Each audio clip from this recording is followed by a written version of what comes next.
Let me ask you a question. When I say church, what do you think? Do you think about division, old buildings, dust, marriage, births, weddings, ceremony? These are all the things that you can very easily associate with church. But what if the church isn't actually a building? What if it's not bound by four walls? And actually it's something much more profound.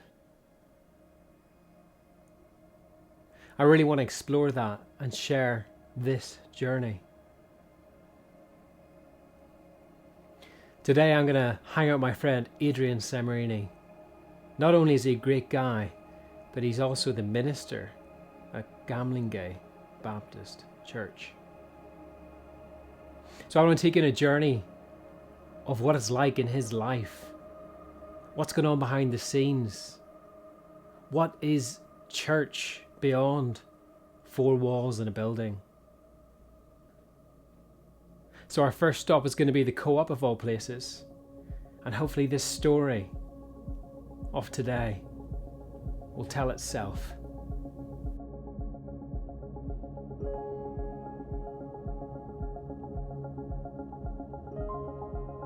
So as a church, we've been really blessed to really work with the community across the board. And so inside our local co-op, St. Mary's Church, the Anglican church in the village, and ourselves have a box, which is allowing people to give donations. And so every week I come and collect that, and we split that in two ways. Half of it goes to the Need Project, which we support as a church, and the other half goes to St. Mary's to give to the food bank in St. Neots. So I'm just going to go head that way now and collect that stuff. And we usually get a couple bags. So the community has been amazing. They've been giving pretty much every week. And so we'll go there. Got to mask up, make sure I stay safe. Doesn't always work. The community and surrounding areas make all the difference. Whenever people buy food, they can buy a little bit extra and drop it into the need box or the food bank box. Adrian then collects this every Thursday. The produce is then divided and split between the Need Project and the St. Neots Food Bank. Both support people in the village.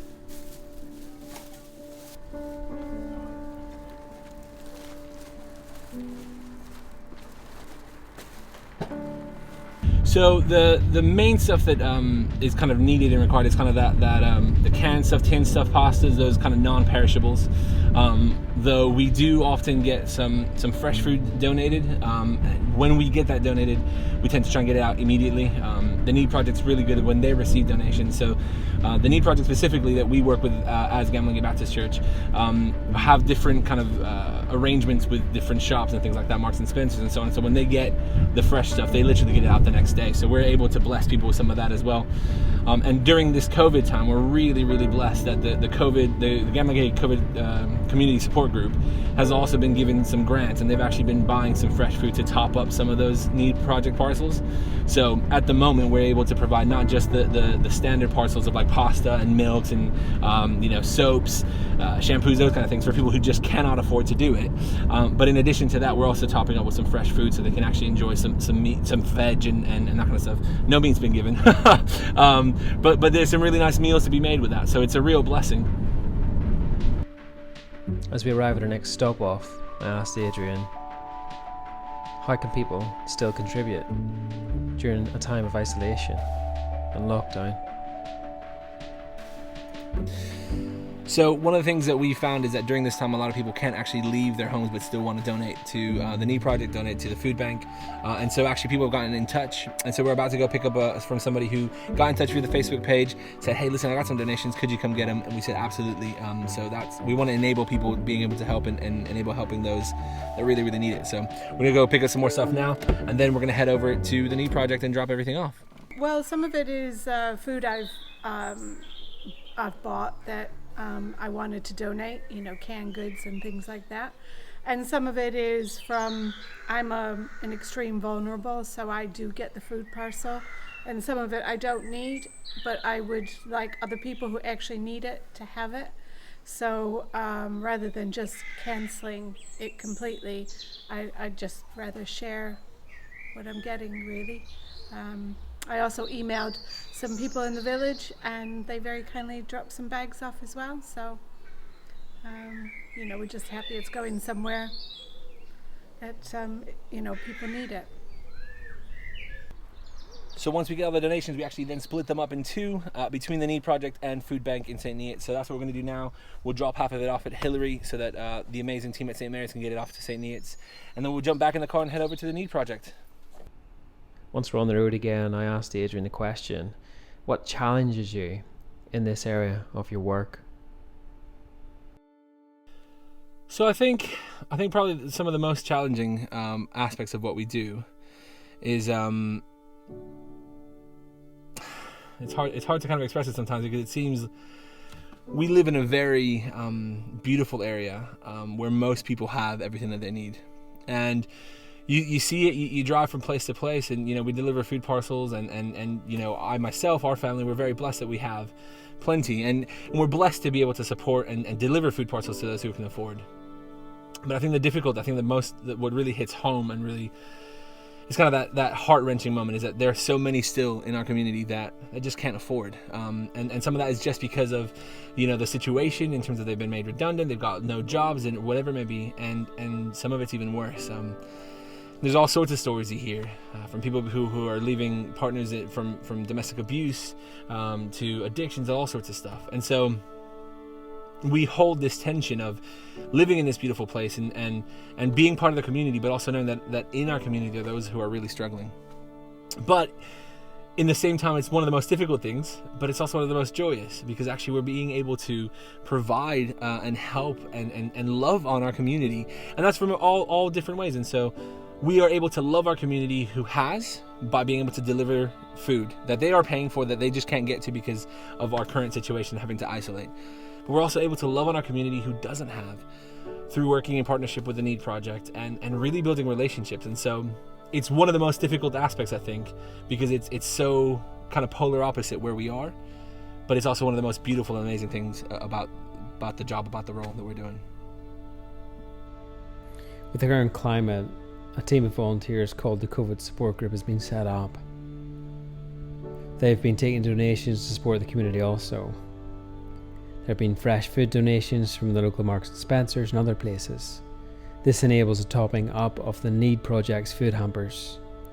They usually have canned goods or hygiene utilities, but to be able to top up the food parcel with fresh foods and let those who are in receipt of them enjoy that goes a long way. I'm very quickly learning that church isn't as it seems. Next up, Adrian and I are heading to the local farm shop. Adrian's running a team of people from there to help deliver food to those who are isolated or can't leave their homes. Sometimes this can be 14 parcels a day. This is about supporting community and helping provide food to those who can pay for it but they can't get it. So on the one hand you have people who have very little and are borderline poverty. And on the other hand, you have people who are isolated based on the current COVID situation. They all have very different needs to be met.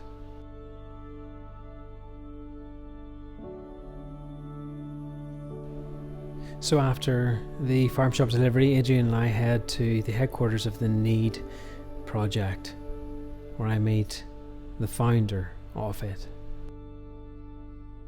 I started it 11 years ago, about 11 and a half years ago, out of the back of our church in a cupboard, and wondering if there was any need for food parcels, because at that time there was not a big need, we didn't think, but then it started off small and it's picked up to where we are now, which is quite big, massive actually.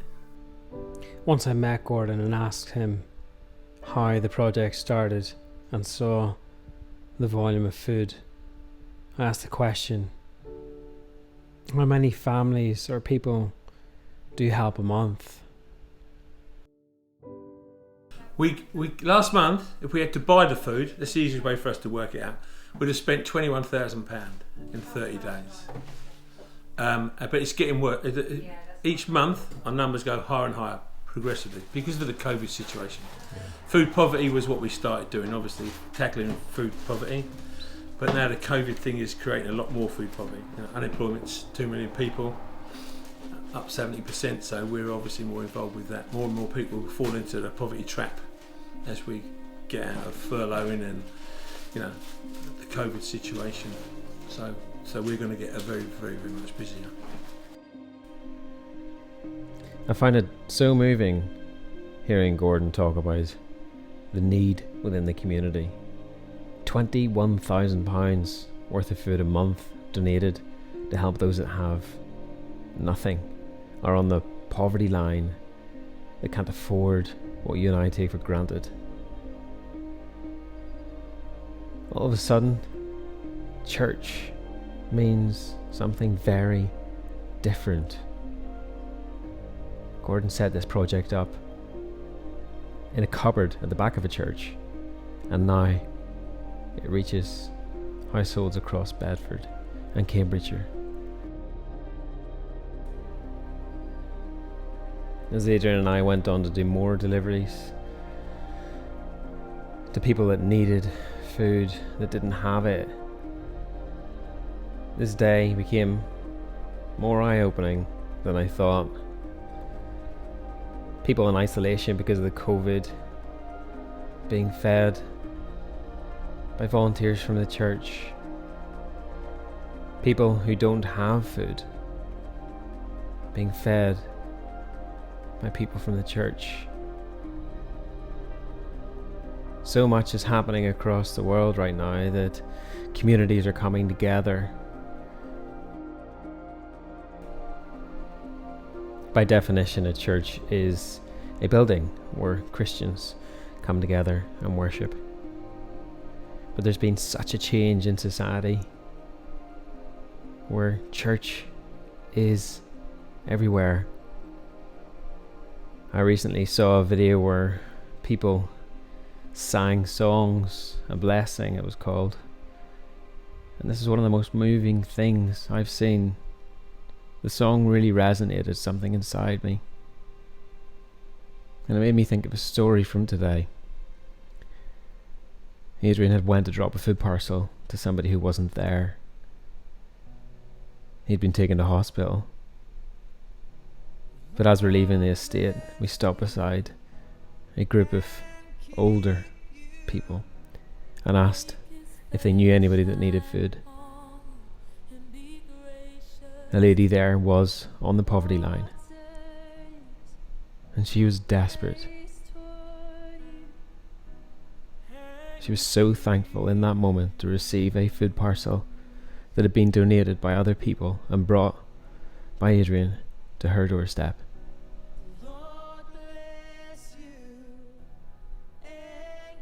So as the day went on, we came towards our final stop, and this was a lady who benefits from the Need Project. Here are her thoughts. It's helped myself and my son stay in isolation. It saved our lives, basically. It's given us food that we wouldn't have been able to get. I cannot get out, and we need to stay safe anyway, because we both have weak lungs, to be honest. But yeah, it's just been life-saving. It's just a miracle as far as I'm concerned, absolutely life-saving. And yeah, I've cried many times when he's come and dropped the things off. So yeah, it's just, I don't know where I'd be without it, to be honest. It really moves me to see the church in action. It moves me to see how people can give unconditionally into a community without expectation of return. In my view, this is what church is. It's so much more than four walls. It's people that want to act and do things for others and to serve.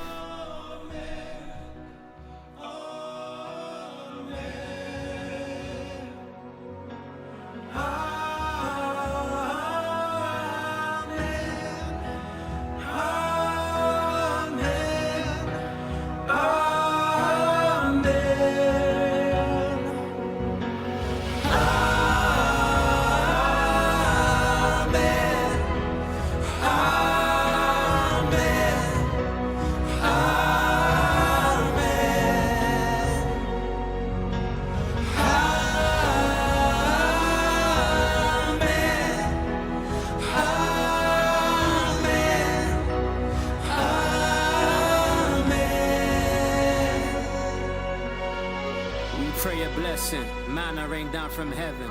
This isn't second guessing. We know that we are protected. May the peace that surpasses all understanding be our message. Grace and favors in your nature.